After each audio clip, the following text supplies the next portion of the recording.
It's Ozzy Osbourne right here on your classic metal show with You Can't Kill Rock and Roll. No, you can't. But you can kill transgenders if the mood strikes. Oh, no. We're all inclusive. One people trying to include everybody. Diversity and inclusiveness is our strength. Strength as a people. Right. All right, are we done yet? Is it 3 o'clock or 2 o'clock, as the case may be tonight? Well, we got 50 minutes. All right, let's fucking hurry up. Let's do this. Well, the former first dude reared her ugly head this week. Michael? Yes, Michael.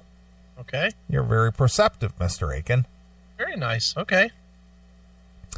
She basically has come out and spouted some racist shit, which she'll never get called out on because of his blackness. So, because black people can't be racist. Right.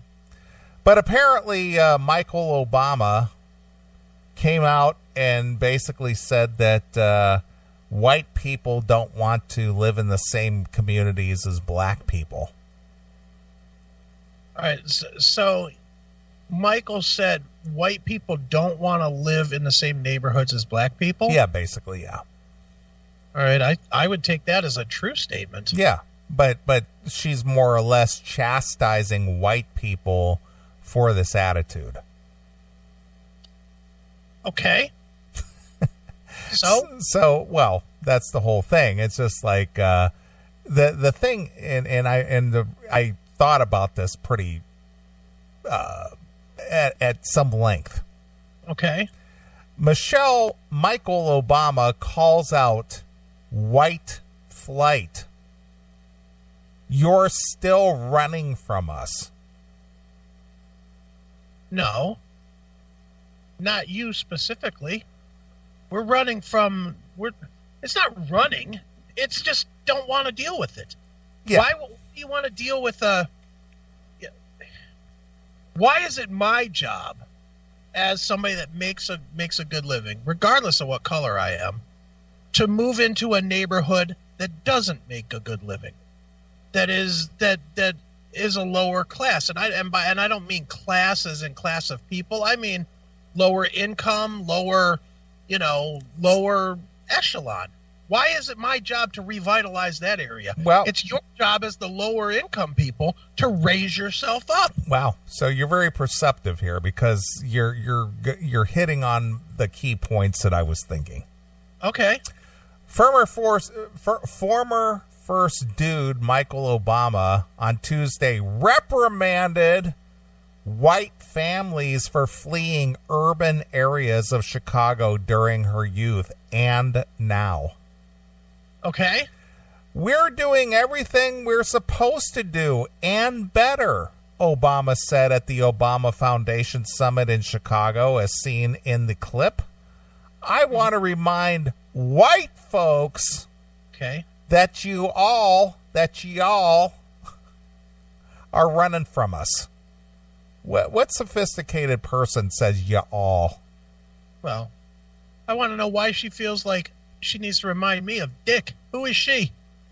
She's just some other private citizen. Yeah, that's how I look at it. Yeah, she don't have no stake, no say, no nothing.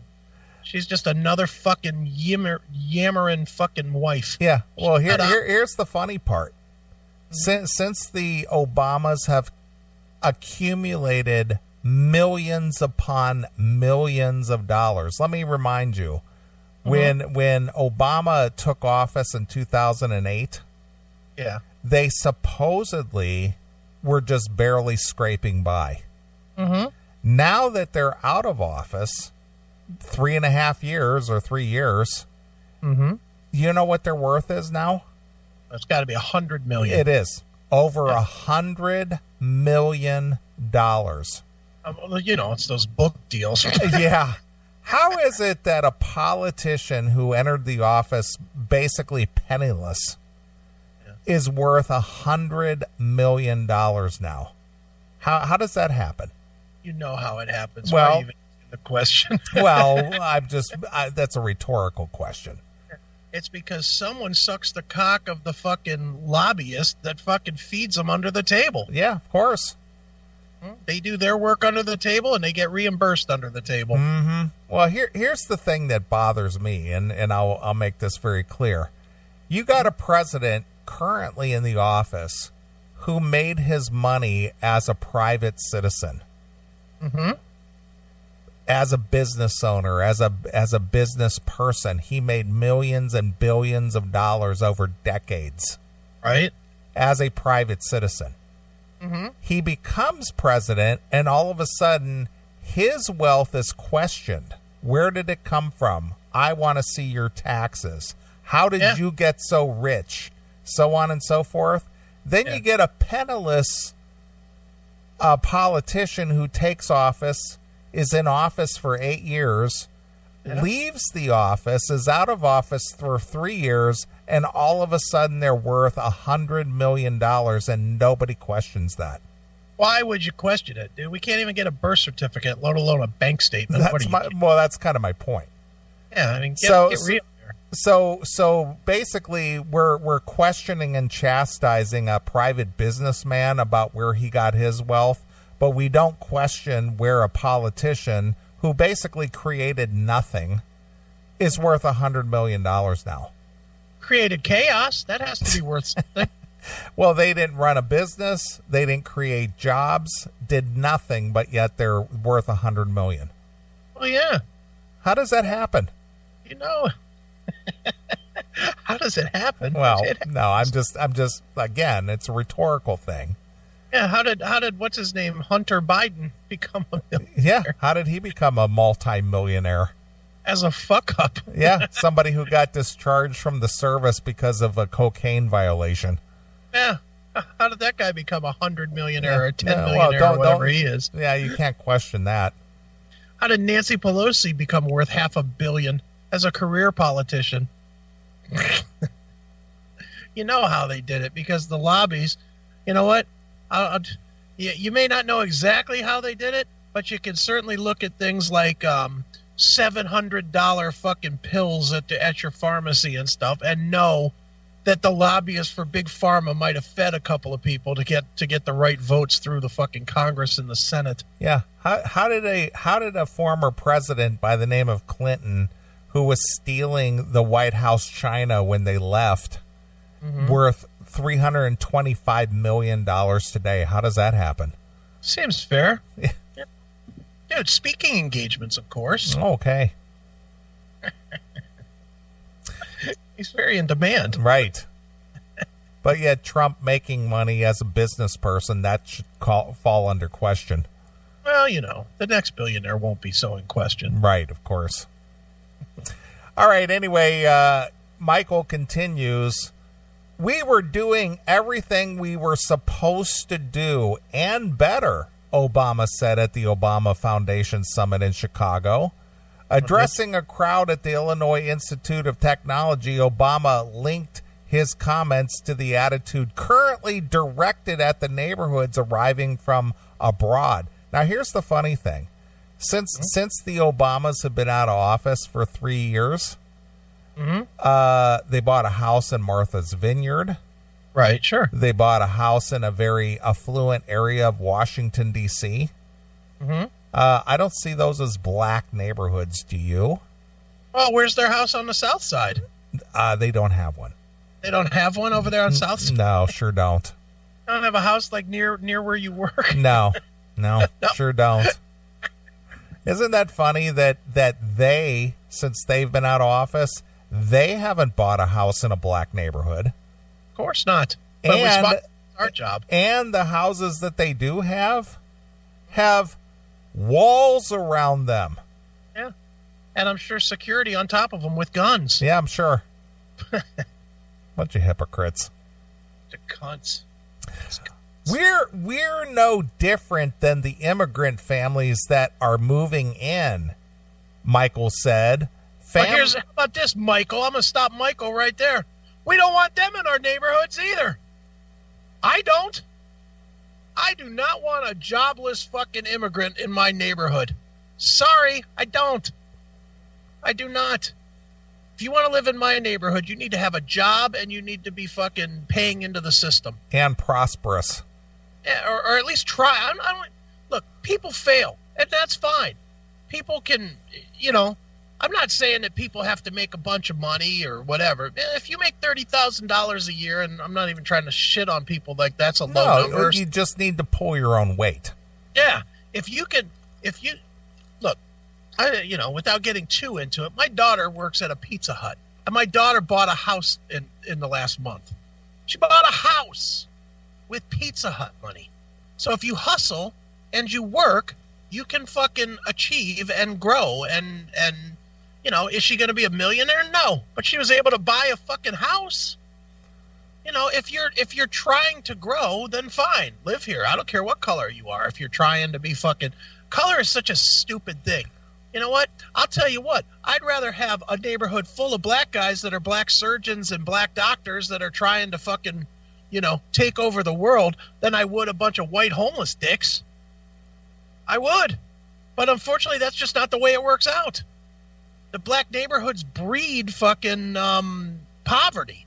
They get, for whatever reason, the people that live in those neighborhoods, black or white, they get themselves into a position where they think that they can't achieve further. So they either fucking gun each other down the streets over drugs or some bullshit quick get rich quick schemes, or they just settle on being in poverty and living off the tit of the system. It's fucking bullshit. Just raise yourself up. There's a million examples of people of every color, of every creed now, including Michael and certainly Barry, that fucking raised themselves up from nothing to the highest possible place you could ever get to. Barry was the fucking president, so now you have no excuses as far as I'm concerned. He went from nothing to president. So now there's no excuses for the fucking poor family. And to be honest, Barry's presidency negates Michelle's fucking complaint here. I agree. Stupid. Yeah.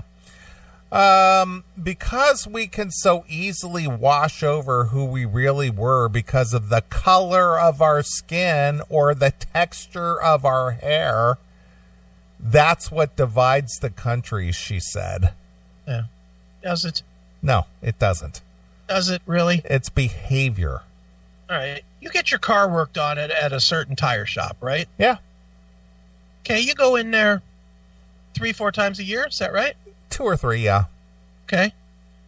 I'm going to assume, correct me if I'm wrong, there's some white guys that work there, there's some black guys that work there, and there might even be a Mexican guy that works Probably, there. Yes. Okay. When was the last time you saw the guy put your car up on the lift and saw the black guy coming over with a tire and said, "Hold up, Ace. Hold up. I only trust the white mechanic"? Never happens. Never has happened. How old are you? 55. Has that ever happened to you? Never. So safely we can say that. Well, one more question or two. Do you have any friends that have ever done that? Not that I'm aware of. Right. Okay. And that's even from when you were like 17, 18 years old. Not that I'm aware of. Okay.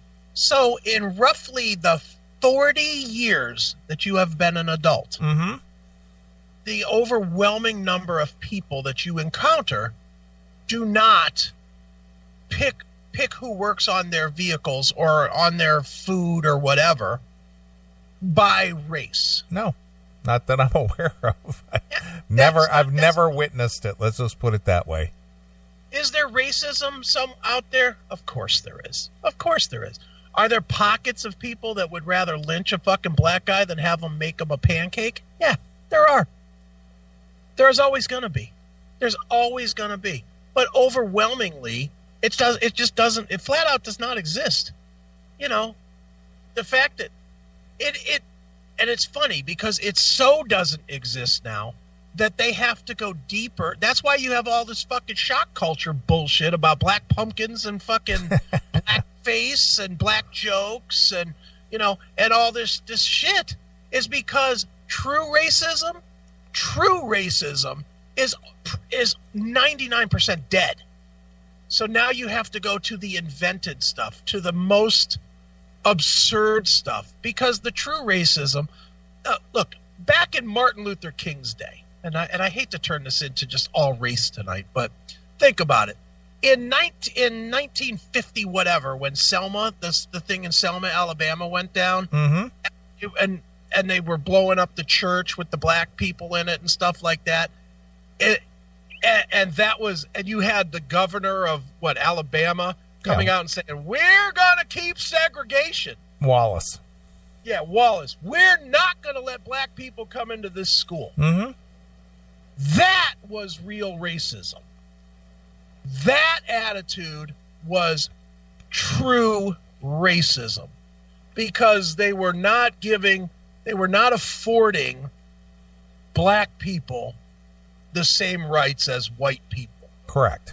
And colored water fountains and colored restaurants and all that. That was real racism. Black pumpkins and black fucking blackface is not real racism. That is the kind of stuff that you drum up to keep racism alive when it doesn't exist anymore. Correct? Yeah, it gives you a platform. Yeah, exactly. This whole thing about black people and white people not wanting to live in the same city, that's ridiculous. If you know who doesn't want to mix, and this is where fucking Michael is an idiot. Who doesn't want to mix is people that strive for accomplishment with people that don't. Right. And unfortunately, Michael, the people that don't are generally the people that are living in the cities that you're talking about, and therefore the people that do want to achieve don't want to live there. Why would we want to surround ourselves with fucking non-achieving fucks that might fucking steal our goddamn car because it's nicer than what they have, or because they can sell it for fucking drugs, or they can sell it for whatever they need to pay their rent for another month or whatever. It's such a fucking nonsensical. It's such a nonsensical slant, because fucking racism, by and large, does not exist anymore, at least in this country. Yeah. It's just not there. But go ahead. Obama wrote about white flight she and her family faced on Chicago's South Side in her best-selling autobiography, Becoming. She returned to those times on Tuesday. There were no gang fights. There were no territorial battles, Obama said, per the Chicago Sun-Times. Yet, one by one, they packed their bags and they ran from us, and they left communities in shambles. Okay, well, all I hear here is blah, blah, blah, blah, blah, blah, blah, out of touch. Right. Because she can say there were no fights, there were no shootings, there were none of this, and every statistic on Chicago says otherwise. Well, she's talking about when she was younger. Every statistic from Chicago when she was younger says otherwise. Yeah. It's not like Chicago's ever been this safe haven city that turned to shit. Chicago has always been a dangerous city. Yeah. So she's full of shit. She's just. I'd like her to back this up with some stats, some crime stats from 1987 or whatever she's talking about here, because she's full of shit. Well, the bigger point here is, what difference does it make whether white people live in a community or not? Let me make the point. All right. She's making a point that when white people leave a community, it goes to hell. Okay. Why is that? Well, you know what she said they left the communities in shambles. So what is she saying? That black people are not capable of sustaining their community without the whitey involved. That's what it sounds like to me. That's exactly what she's saying. Or at least without the white money. Well, again, white money, black money, what difference does it make? I agree with you. I agree. I mean, she is a race-baiting cunt. She is. I agree. That's why I brought this up, is because what she's saying is the communities cannot survive unless Whitey is involved. Right. And the minute they leave the community, the whole place goes to shit. Right. You know what? Somebody made a great point in the chat room, and I'm giving you some homework, Neely. Somebody said, David Smith said, let's ask Jericho Green his views on this topic. Well, and I very support that. Well, Jericho actually commented on this week. I'm sure he did, but I would like to get him on the show. Yeah, well, we could definitely do that. Sure. I would like to have an actual discussion with him. Yeah. About, because Jericho's one of those guys that, I don't think anybody'd have a problem with Jericho Green living next to him. Not at all. And it's not because, well, I like to have the black guy in the neighborhood.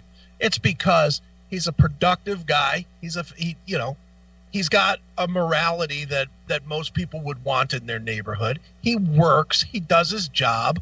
He raises his kids. He seemingly, polices himself as well as his kids. Well, again, it's behavior. Of course. And that's why this, I have one question for him about this. If this is insulting to him, if this attitude that Michelle Obama is spitting out there, even if it's all true, let's just sake of argument, she's 1,000% right. Whites are indeed afraid of black people, and they're running from the black people in the neighborhood. I still think that black people should be insulted by Michelle Obama saying this. Yeah, I agree. I completely agree, because basically she's saying, black people, you cannot have a successful community without the whites involved. Yeah. That's the message I got out of her statement there.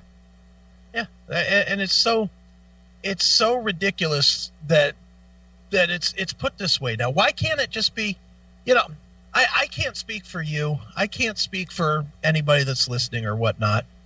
I've lived in my town here since 1995. So what is that, 25 years roughly, 24 years, whatever.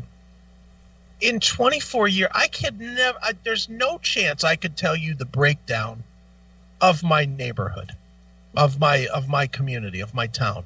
I couldn't tell you that it's 55% white and 25% black and 8% Latino and 4% Mexican or whatever the fuck it is. I don't know. And I don't care. I do know that there's some black families that live on my street. I know there's a Mexican dude that lives on my street. Literally my neighbor next door is a Mexican dude. And I've worked with him professionally. I'm friends with him personally. I'm friends with the black family that lives up the street and that is down the street, because I don't give a fuck. But you know what I do know about all of them? No matter what race they are, they're all trying to be productive. Twinsburg's not a fucking slum. It's a pretty, what would you call Twinsburg? Affluent or middle class at least? I would say it's a middle class neighborhood, sure. It's a middle class neighborhood. And everybody that lives, at least on my street that I know, they're all busting their ass. They all go to work. They usually, if there's two adults in the house, both work. They're breaking, and they're probably, everybody on my street probably breaks $150,000 a year or so. It's a good neighborhood, and more power to them. I welcome anybody to come and live in this neighborhood that's not going to make me worry that my car is going to get broken into and my car stereo is going to be stolen. I've lived in shit neighborhoods. I'm sure you have too. And, I'll be honest. I lived over in these really shitty apartments in a town local to us, and you'll know this town, called Northfield. Oh, yeah. And Northfield's kind of a shitty town. It's not the shittiest now because they have a casino there, so there's a lot of money that's come in from the casino. But before the casino, and you know this, dude, it was a real shitty town. Yeah, they tore the mall down over there. Yeah, just a garbage place. And you know what? No, and you know what ended up happening in Northfield was I had a decent car when I lived over there, and I had a really nice stereo in it, and I got broken into and stolen. Wouldn't happen in Twinsburg. In Twinsburg, shit, dude, half the time I fucking don't lock my car. I don't always lock my doors. It's a decent town. It's the kind of it's the kind of city that you would want to live in, because people that live in it, you have to make a certain amount of money basically to live in it. Mm-hmm. And you don't have, I don't say you don't have to worry about the riffraff. You got to worry about the riffraff everywhere, but there's less of a worry about the riffraff than there are in other towns. You know, and it's like, fuck yeah, I've earned the right to not live with the fucking riffraff. Right? That is true. That's the Jeffersons. It's moving on up. Well, I was the riffraff at one point. Dude, when I lived over in Northfield Park Apartments, I was making fucking $22,000 a year. $22,000 a year with a family of 5. I mean, I was making shit. No money. Fucking working Pizza Hut jobs to put an extra $20 in my pocket and hopefully get to steal a pizza on the way home so we could eat. Okay, I've been poor. And you know what? When I was poor, I lived in a shitty poor neighborhood, and I didn't have the fucking perks of you know, living in a better neighborhood. Then I pulled myself up. I got better. I got stronger. I moved forward, and I pulled myself out of that. You know, and now I don't live in that neighborhood. Yeah. You're the same way. You know, when you started out, you were what, in a fucking apartment or something? Yeah, of course. And now you have a gorgeous house in a gated community. You know, why? Because you pulled yourself up. If you were still driving that taxi cab, I doubt you'd still be in that place. No, that's true. You'd be fucking living. You'd be the one white guy living in Michelle Obama's fantasy land.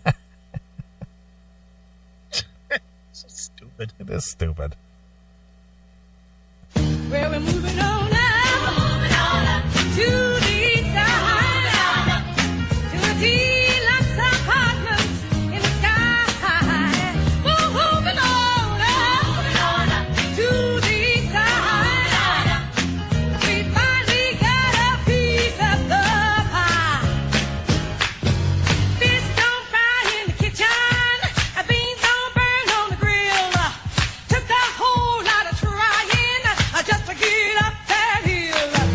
Now we're up in the big leagues, getting our turn at bat. As long as we live, it's you and me, baby. There ain't nothing wrong with that. Forever moving on up to the side, to a deluxe apartment in the sky.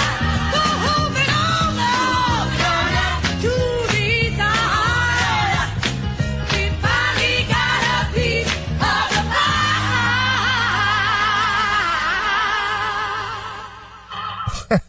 Love it. Isn't that what it's all about? It is. And by the way, one of the greatest TV shows ever. Yeah, but still, even in the 70s and into the 80s, Yeah. they were like, we're moving up. We're getting a piece of that pie. Well, but I think that goes against what the Obamas stand for, Yeah. which is they don't want you to get a piece of the pie. Yeah. They want you to just settle in with everybody else and be part of the collective. Live on the tit, be subservient to the government, and let the government tell you what to do. Yeah. We're moving on up to that deluxe apartment in the sky. Yeah, We're moving to a better place that's right. because we've earned it. Mm-hmm. Dude, did you ever watch the Jeffersons and think to yourself, man, I've had better apartments than that? Well, yeah, I mean, but that was the 70s, you know? I know. I just look at it. I was like, geez, that's not even a big apartment. It's just like a 2-bedroom shitty apartment. Yeah, it's New York, though. Yeah, that's true. It's ridiculous. Yeah. All right, one more before we cut out of here. All right, good. Here's something that, again, this is what's being dictated to us. Okay. The sheeple are being dictated to. Okay. The big corporations are basically telling us what we need to think and what we need to accept. Okay. Apple has released new emojis featuring gender-neutral characters Oh, good. and people with disabilities as part of its latest iOS software. Oh, great. So what does that mean? The black thumbs up is gone? Well, I don't know about that, but you got two dudes holding hands. You got two chicks holding hands. They're of different racial makeups. Get out of here with that nonsense. That's ridiculous. Users will also be able to select the ethnicity of each character in the holding hands emoji. Nice. While a drop of blood designed to represent menstruation has been introduced following a campaign to fight period stigma. Oh, I need to find that one immediately. Period stigma. Period stigma. Since when has periods been a stigma? Not to me. It's like, all right, yeah. When you grow up and you become a teenager, you become aware that chicks bleed. Yeah. I think even the rock and rollers, Alice Cooper and other people who've covered his song, Only Women Bleed. Yes. Right? I don't have a stigma to period blood. I love it. Yeah, but it's bizarre. It's like, why is this an issue today? This is since the beginning of man that chicks have a period. For every 4 weeks they bleed. We all know that. I can't fuck today because I'm on my period, according to other people other than Chris Aiken. Yeah, exactly. Chris Aiken don't care. Yeah. He's going face deep. Yeah. Fuck. The new designs are part of more than 350 emojis approved earlier this year, which have now been released by Apple users as part of the iOS 13.2 update.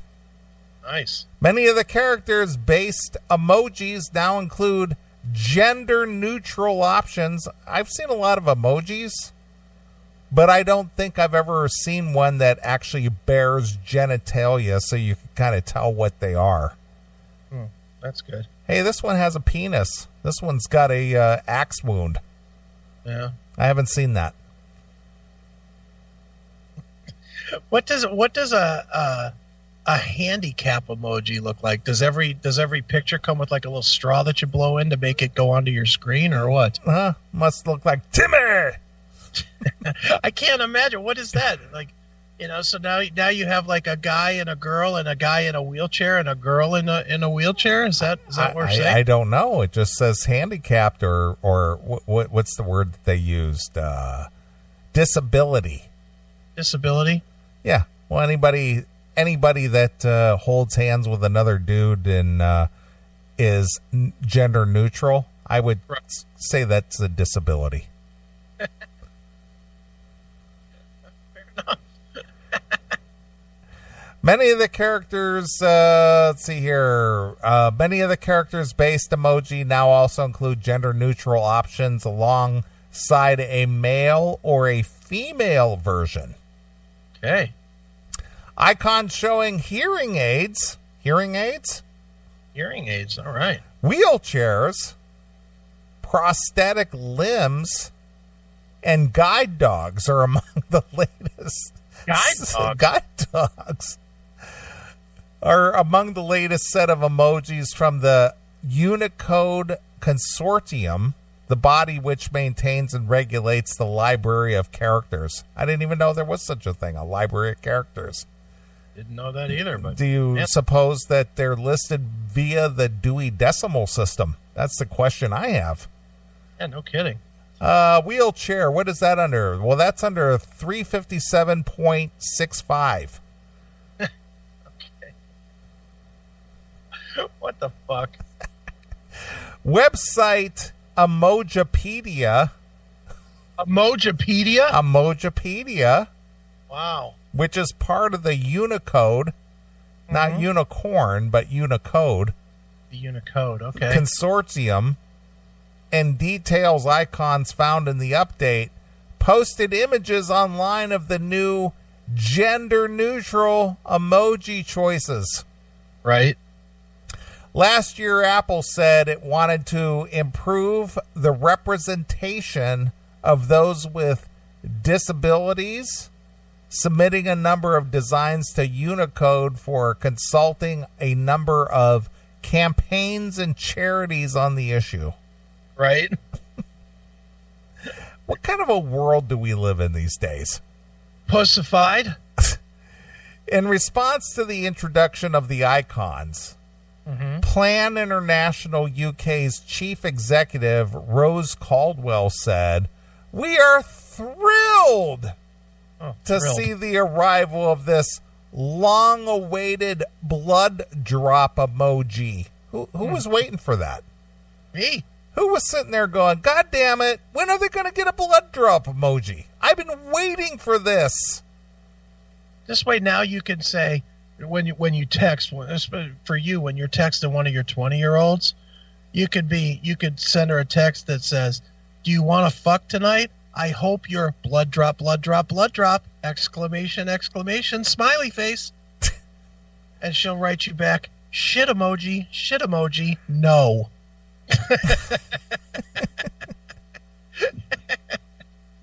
See, I'm teaching you. Yeah. We are thrilled to see the arrival of this long-awaited blood drop emoji, which signals a real breakthrough in the fight against period stigma. When has this ever been an issue? Well, certainly not to me. Again, in my entire life, with my friendships with men, relationships with women, periods have never been an issue. No, not to me. we can't fuck tonight. I'm on my period. Yeah, I don't feel like it. I'm bloated. Okay. Yeah, I mean it's usually been okay or I don't care. Yeah, it's just like, yeah, okay. Well, I'll give you a handy if you want one. Okay. Look, I just posted in the chat room the pictures of my bloody fingers from a fairly recent encounter. Yeah, but it's just like nobody that I've ever known, even since high school, has ever gone, oh, what's that all about? Jesus Christ, dude, she was bleeding. I don't get it. I must break up with you. You're bloody down there. Yeah, what is that? Are you a demon or something? So silly. When did that ever happen? Never. No one's ever cared about period blood. You know what? You know what the problem here is? What? The problem here is lack of parenting. Anybody who grows up with any kind of quote unquote period stigma is because their parents did not do any kind of a job in raising you, whether it's the boy or the girl, to say, hey, this is what happens. Oh, really? Okay. I get it. Mm-hmm. And then you go about your business. But no guy is ever going to stop fucking wanting to fuck because of a bit. No, but the thing is that the way that they're framing this is that a woman is tainted because of her period. It's like, ooh, stay away, demon. It's like they're being shamed for their period or something.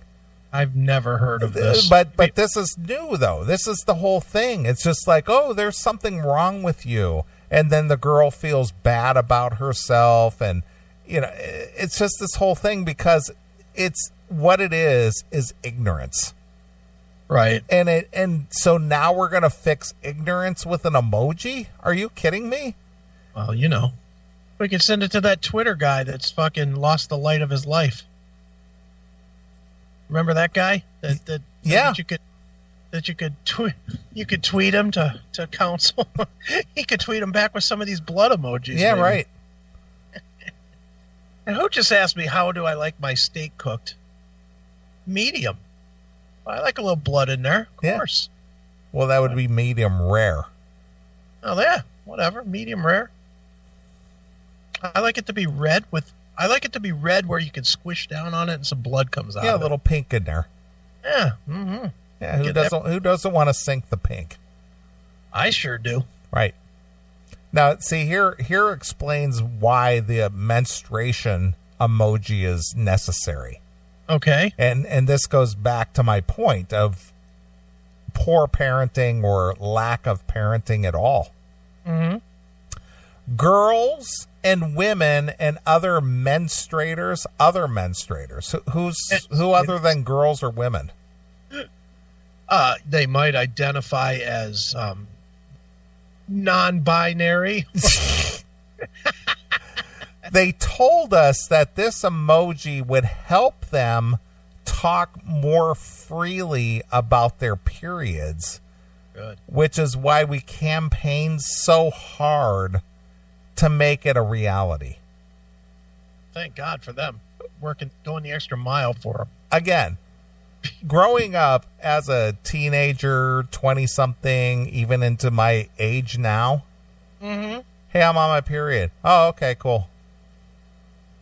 Yeah, all right, good, whatever. Yeah. Oh, you don't fuck now? Okay, well, I'll come back in a week. Yeah, that's the point.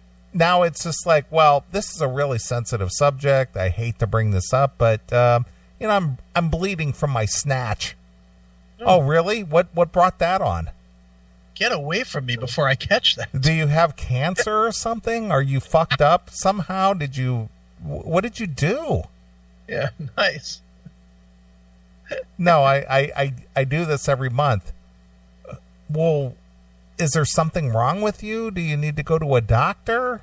No, this is what happens. When did this happen? Well, since I was like 12. Oh my God.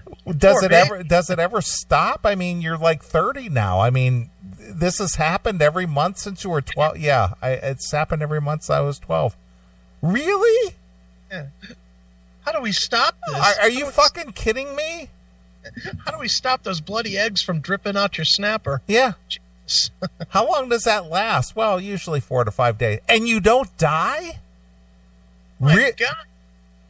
There's got to be some surgery you could have to fix that. Yeah. Is there any way we could sew you up? Seriously? Well, here, I'm going to send you a text. I'm going to send you this period emoji. This should make you, understand better. Right. Oh, thanks. Wow. Okay, I get it now. All right, I got it. Drops of blood. All right, I get it. Okay, cool. I'm glad you're okay. Yeah.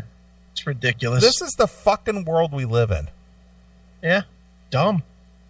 What? What? You're bleeding. What do you mean you're bleeding? Were you in a car accident? Are you injured? It's dumb. It's so stupid. But this is only part of the solution. The solution is have 2 parents in the home to raise your children the way they're supposed to. That's the solution. It's not an emoji. That's not going to fix it. You don't think so? No. You don't think the emoji is a good place to learn how to behave better? No, I don't think so. We know that girls around the world are being held back because of their periods. They're being held back? From what? Graduating college? Whether that's the one in 5 girls here in the UK who are billed and teased, girls in Zimbabwe. Do you think people in Zimbabwe have cell phones? Oh. Maybe they draw their emoji in the dirt. Yeah. Who have dropped out of school because because the recent cyclone destroyed their period-friendly toilets? What? Or those who are living in refugee camps in Bangladesh who can't access period products since fleeing their homes? You're kidding me with this, right? No, this is what they're saying. You're going to tell me that a city that got knocked the fuck out gone completely by a cyclone, and the real problem here is the fucking period blood toilets that are no longer there? Yeah. Not the fact that their homes were destroyed? Get the fuck out of here with this nonsense. I don't even know what this is, but it's just stupid. Well, there's a joke, and I heard this joke as a teenager. Okay? We're talking 35 years ago. Mm-hmm. This was a joke. How can you tell when a girl from West Virginia is on her period? How? One of her socks are missing. All right. Funny. I'd never heard that. Yeah, but what I'm telling you is decades and decades have gone by, and now today this is still an issue? Well, dude, these people are faggots now. I think it wasn't an issue for decades and decades, but now these faggots have turned it into an issue. Yeah. All of a sudden, this is a problem?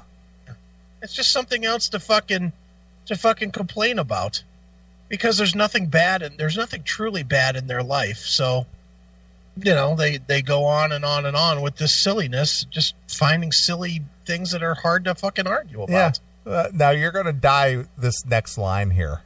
Okay. Hold on to your desk, because I don't want you to just blow out of the room there. I'm leaning forward. I'm on the desk, and I've got my legs secured under it. I'm ready. Go ahead.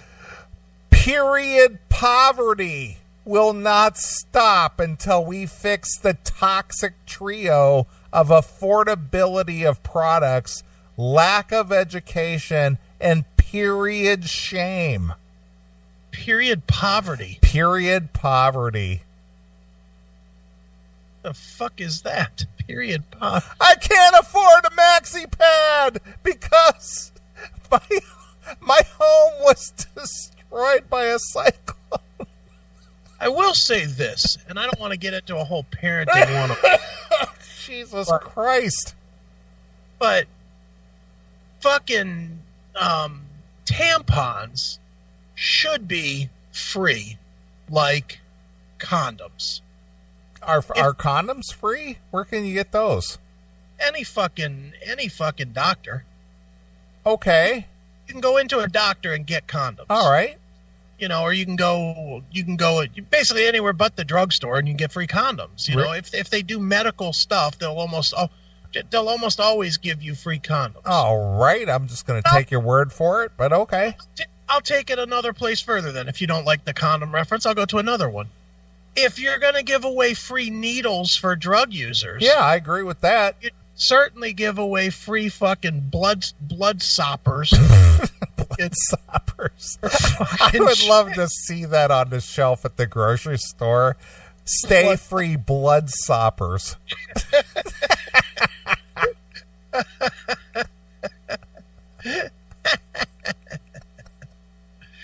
That would be a great name for a tampon. It would be great.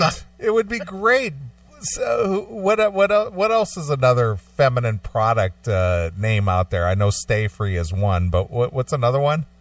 Always or something? Maybe Always. Always blood soppers. Or since the blood soppers could be the maxi pads. Right. But if you're using a tampon, it would be a blood stomper. Or a clot sponge or something. Yeah, something like that. The clot sponge. The Dracula blood sponge. Yeah. If you owned a tampon company, wouldn't you have to find a way to fucking incorporate Dracula to it? You would think so, but, you know. I can't believe nobody's done that. All these years, we've not had Dracula tampons. Right. That would be the best seller ever. Now, here's the stupidest statement in this whole article. Mm-hmm. We hope this emoji will help to keep the conversation going. Right. What's the conversation? I don't know. Apparently, it's a conversation that has to do with emojis, because no one cares about this nonsense. But my point is what is the conversation you're going to have about a period? Well, you know, we just have to inform you that every woman has one. And it's, but that's done in health class in like, what, 7th or 8th grade? Yeah, you would think so, yeah. So where's the conversation? My thing is, even if you don't know it, who cares? But my point is why is this an issue now? This is nothing new. It shouldn't be an issue. If you're a dumb boy, and I'm just going to say it this way, if you're, because the girls, eventually someone's going to tell them when they got fucking red streaks that look like Tammy Faye Baker's face when she's crying, running down her goddamn leg. Someone's going to tell her that there's nothing wrong with that. That's normal. Yeah. So I'm going to say that 100% of the women are informed. So I'm really going to put this conversation all on the guys. Okay. Now, let's say guy number one here doesn't know anything about periods at all. Okay. Nothing. Now, the question is at this juncture in our society, Yeah. why does dumb guy not know anything about it? Because he's dumb guy with no sisters, mother was dead. So, and, there you go. Poor, we've got people who are having children who are not really parents. That's fine. But here's my point. My point is this about this conversation. He finally gets some pussy for the first time. All right. He goes down, he sticks his fingers up in, he goes 2 fingers deep in her snatch, comes back with that sticky warmness of blood. Okay. On fingers. He's like, what the fuck? This is usually lubed up and smooth. Now it's sticky and gooey. And she says, oh, I'm on my period. At that point, he learns. There's no discussion to have. There's no, well, let's sit down and have a nice conversation so I can educate. Here, no, let me text you real quick. I'm going to send you my period emoji. The conversation is, are you still going to go down on me or not? And, oh, let me go wash my fingers. That's the end of the conversation. What other conversation is there? Well, why is it up to his new conquest to teach him about periods? It's not necessarily. I mean, he could just pretend it's not there and go get a book or something the next day.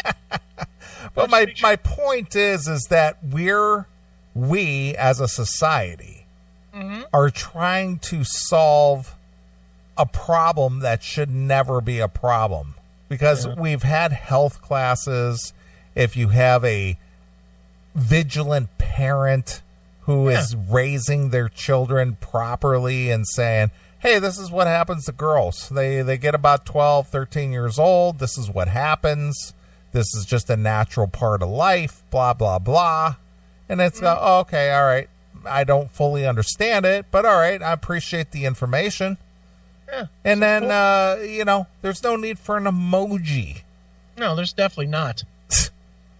Maybe because Cannibal Corpse already gave him that song, I Come Blood. Exactly. Maybe they need an emoji to go with it. Exactly. The software update also includes the introduction of Apple's new Deep Fusion photography technology, which uses machine learning to take and quickly analyze multiple photos before piecing together the best parts into a single image. Right. A new privacy control which enables users to opt out of allowing Apple to store interactions with its voice assistant Siri has become introduced. iPhones and iPad users can access the new emoji by opening up their settings app, selecting general, and then software update before confirming the installation of iOS 13.2. Yeah, and what? Somebody's going to not update their phone because they don't want the period emoji? Yeah, we don't want all those fucked up emojis. Oh. I wonder if I have a period blood emoji. How do you do emojis on this fucking faggot? Well, gotta look. There we go. Smiles and emotions. There's a bunch. There's a bunch of hearts. Bunch of hands, bunch of people. But do you have the 13.2 update? I don't have iPhone. I have. Oh, that's Android. true. You don't. I'm just seeing if Android has a period emoji. Here's animals. Here's food and beverage. Would it be under that for period blood? Food and beverage. Travel and places. Maybe for a vampire. Activities and events. Maybe that. Would that be an event? Being on your period? Apparently not to Android. Well, it would be a monthly event. Objects.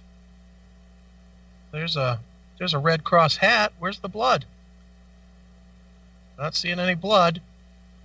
Symbols? No, not a symbol. Flag. It's not a flag. That's it. I don't have period blood emoji. Oh my God. God damn it! I was going to send you a period blood emoji.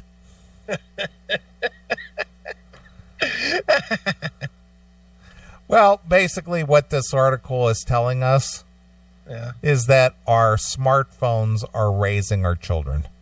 course. Well, yeah. We've graduated from a big TV to a small phone. Yeah.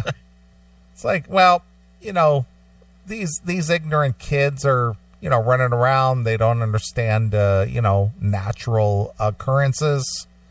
So we're going to educate them by having a little cartoon character that shows you this. Yeah. I wonder if the blood emoji has a face on it like the shit emoji. I don't know. Because I like the shit emoji with eyes. Yeah, I'm surprised that even still exists, because somehow that would be racist, I'm sure, somewhere in somebody's world. I wonder, Demon just posted in the chat room a blood picture. I wonder if that's the blood emoji. Well, let me take a look. I think that's it. See, that doesn't tell me anything. That could be anything. It should be dripping out of a vag. Yeah, let's see that axe wound with a drip of blood coming out of it. Just a little slit with a blood drop at the bottom of it. Yeah, that would be more descriptive for me.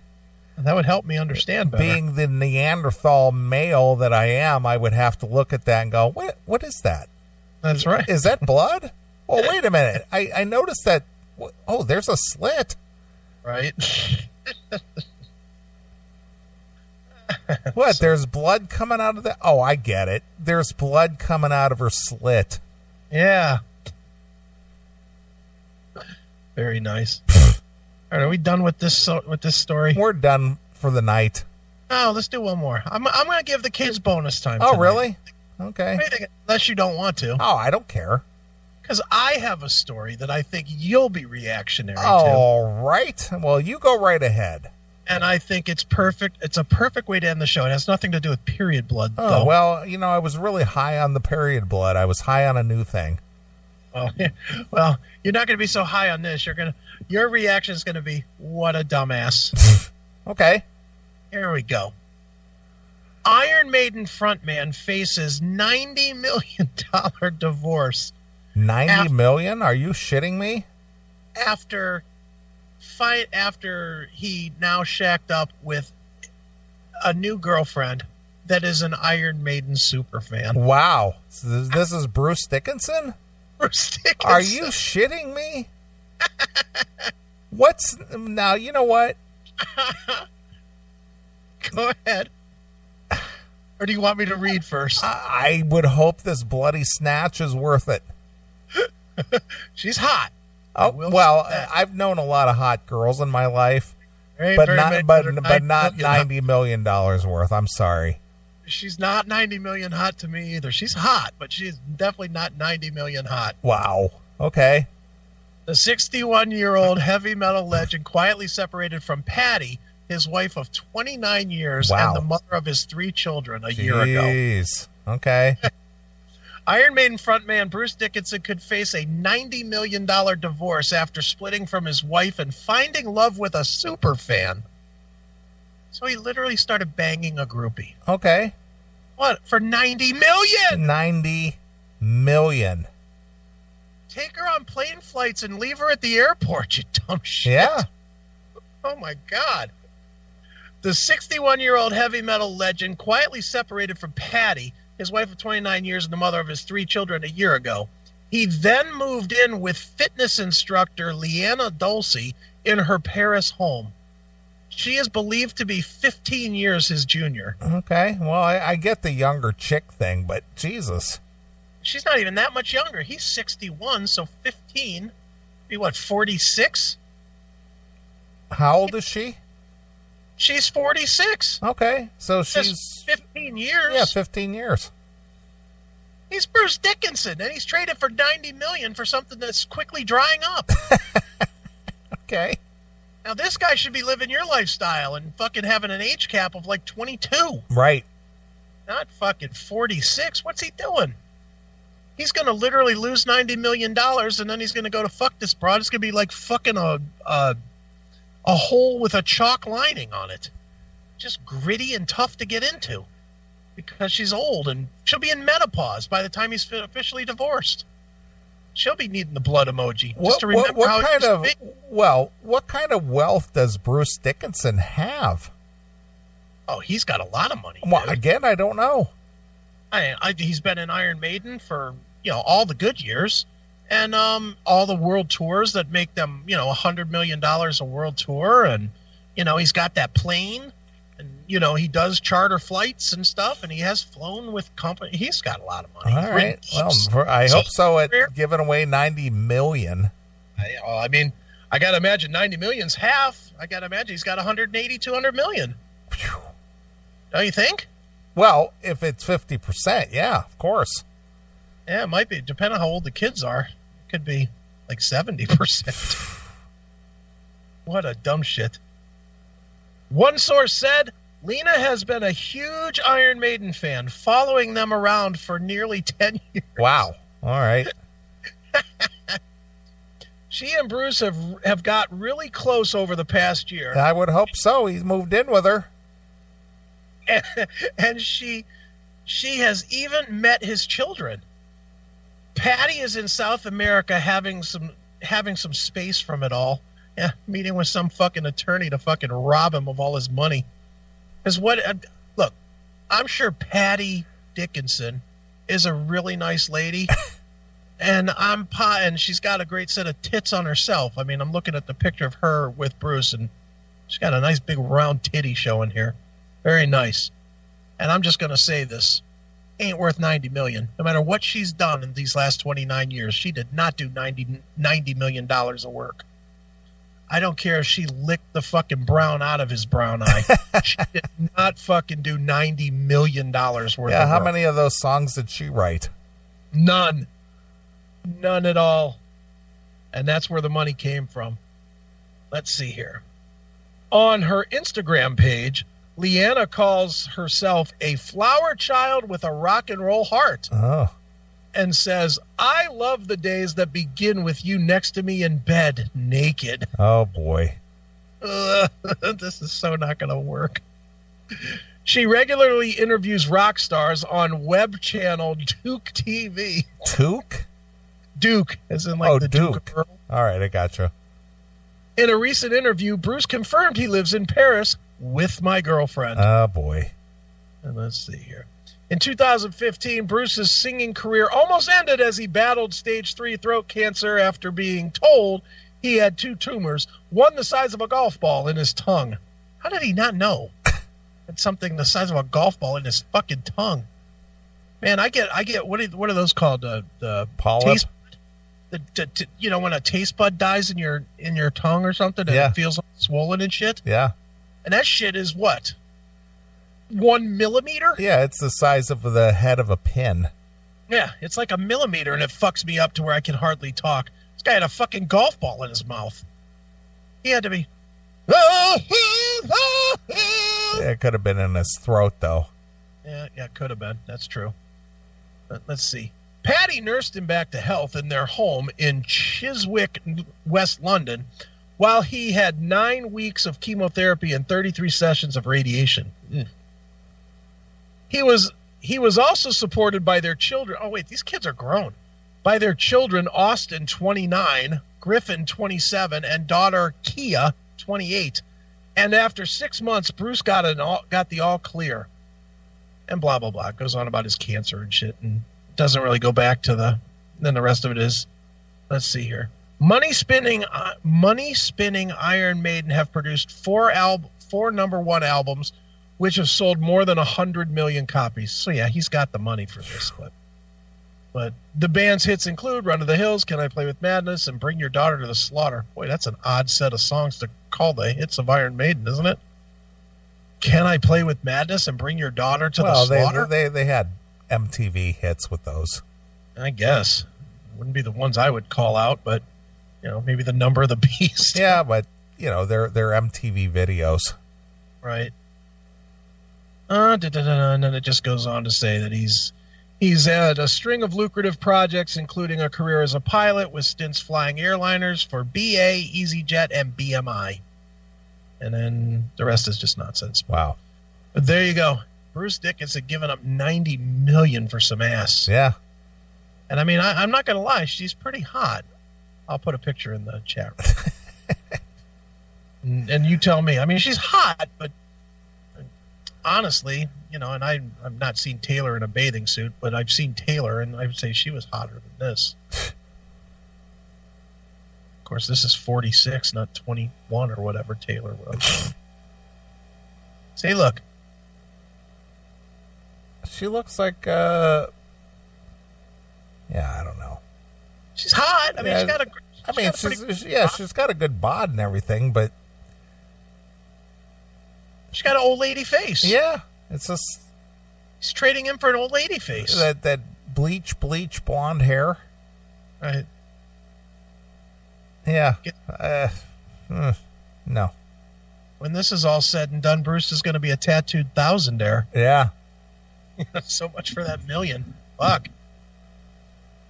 She kind of reminds me like Bridget Nielsen from Beverly Hills Cop. Yeah, she does. She definitely. But her face is weird. Look at that weird. She's got that rabbit mouth.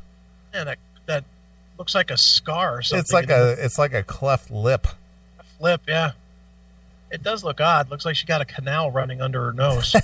Well, maybe she sucks good cock with that. Maybe it splits apart or something when she's got her mouth on a dick. Yeah, but the scare part is if she's got that gap right there, she's going to end up with that same gap in between her tits. You know that ugly look that chicks with get with the weird gap? That's got to fall from her face downward somewhere. She's got a long belly button, too. No, I'm being a little critical here, but long belly button is. You got a long belly button. You got a big gap between your tits. You got this gap on your mouth. Well, look at her belly button. I'm looking at it. She would need a full bracelet instead of just a piercing. Yeah. She'd need a full bracelet to cover that up. That's a big old fucking belly button slit. It's all right, though. Yeah, it's okay, but certainly not worth giving up $90 million for. Oh, hell no. Could you imagine the hookers and blow you could get for $90 million? Get off a lot of you could get a lot better than that. You could have one living in pretty much every city you go to. That's the whole thing. I don't get why guys settle down with one chick, especially guys with millions and millions and millions of dollars. It's just like, you've got millions and millions of dollars. These girls could be on the call for you. Well, what year would 29 years ago have been? That's in the 90s, right? No, it's at 1980. 80 to 90, 90 to 2002. No, it's 90. 90, okay. So, yeah, he was already a millionaire because he's been married to her for 29 years. So, yeah, he was already rich when he met his wife. So, yeah, I was trying to do the math and think, was this before he was famous or huge? When he got married, but no. He's fucking up big time. He's sitting in that house in Paris going, man, I wish the cancer would have taken me. God damn. He's got to be thinking that right now. It's just, God, why is this going on? Why is this happening to me? Yeah. It's been such a good life just chasing pussy and singing my songs. And now I'm going to have to give up all of it, or at least half of it. Right. To some bitch that I don't even fuck anymore.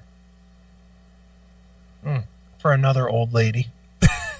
Good Lord. Sorry, Bruce, but that's poor. He should be running for the hills. He should be running for the hills for all this. He's got enough money to disappear on an island somewhere. No kidding. Keep every penny of this shit. Oof, poor guy. Oh well, and that's that's my little story that I wanted to share tonight. All right. I just knew you'd be like, Jesus God. Yeah. What a dope. Don't get me wrong. I love you ladies, but if I had that kind of scratch, I certainly wouldn't be giving that up for you. No. There's nothing a woman could do worth that much money. Nothing. Nope. I don't know that there's anything 10 women combined could do. For 90 million? No. Nah, not for me. No. How many women would you have to have in your stable to be willing to spend 90 million on them? Boy, I don't think there'd be enough. 1,000? But even at that point, what's the saturation point? I mean, what are you going to do with 1,000 women? Well, I don't know. I mean, look, the Muslims are willing to die for 72. Yeah, I know, but that's 1,000. That's what I'm saying. Bruce could have had a woman, a hot fucking 22-year-old, in an apartment in every city they tour in. And it would have cost him less than $90 million. Yeah. Good Lord, dude. What's wrong with you? You're smart enough to fucking learn how to fly planes while singing songs about the devil. And yet you're not smart enough to fucking put your chick up in a fucking apartment somewhere and just fuck her when you're in town? What's wrong with you? Dude. I got to have her by my side. And a groupie fan. That's even worse. That's somebody that knows that you're fucking loaded. You know, that's not even like, well, we had this chance meeting somewhere and blah, blah, blah. That's, I want to suck your dick because I fucking want to play with madness. Yeah. You know, it's just stupid. Yeah, I'm attracted to you because you're Bruce Dickinson. Yeah, which has as much to do with the band as everything else. She's got all the potential to be a Yoko. Because she's getting into it because he's not because he's Bruce Dickinson, because he's Bruce Dickinson of Iron Maiden. Right. Ugh. And the other guys in the band got to be going, oh, this is lovely. now we got to go to court with our percentages to say, how do we keep this bitch out of our percentage of the band? Yeah. Because you know he's got to be a partner in Iron Maiden. Yeah, of course. It's probably under some LLC agreement or something, and it's just like, yeah, I don't have any money. It's actually part of the corporation. Yeah. So now what? She's going to get the ex-wife is going to get a vote on if Iron Maiden tours or records a record? What a dummy. Oh, God. My yeah. God. All right, enough, because this is making me mad. Yeah. All right, well, this has been a phenomenally fun show tonight. Yeah, it's been great. It went by really quick. It was fun. It was, it was nice to be back again. It definitely, it's fun to go out and do those things once in a while, but it's always good to come back home. Sure. Definitely how that feels tonight, like homecoming night. So, all good. All right. Well, we're going to get out of here. We'll be back next Saturday. We'll do it all over again. Just remember, turn your clocks back 1 hour. Yes, sir. It's that time of year again, and I'm going to leave you with that time of year again. So we're going to get out of here. We'll be back next Saturday. This is Neely, along with my very good friend Is Egan. And we'll see you next week. Bye, kids.